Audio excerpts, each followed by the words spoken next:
Hello people! It's January 27, 2024. Yung feeling na buong bansa ay walang pasok dahil holiday pero kami dito sa bar, aba, hindi holiday. Ito kami ngayon nagre-report kahit buong bansa holiday. Only in bar.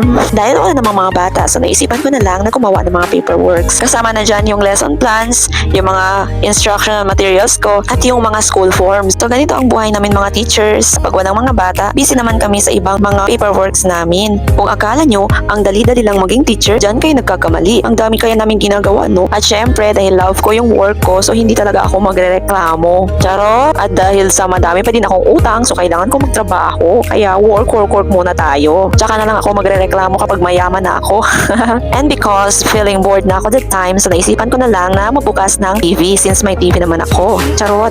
Feeling ko nga that time ay nagsabuatan yung laptop ko at yung TV kasi pareho silang loading eh. At sabay rin naman silang gumising sa katotohanan na hindi na sila importante, charot. So after ko nga mag-encode ay nagpiprint agad ako. Naiinis na nga ako dito sa printer ko kasi parati na lang nagpe-paper jam. Siguro pagod na talaga itong printer ko. Ikaw ba naman, mula 2021 ginagamit ka na. Hanggang ngayon, 2024 na. Ilang taon nagtatrabaho ka. Kaya siguro nagre-reklamo na din itong printer ko. Wala eh, kailangan niya magtiis kasi wala pang papalit sa kanya. Ba't nga ba ako nagtadrama para sa printer ko? Walang kwenta talaga itong vlog ko eh.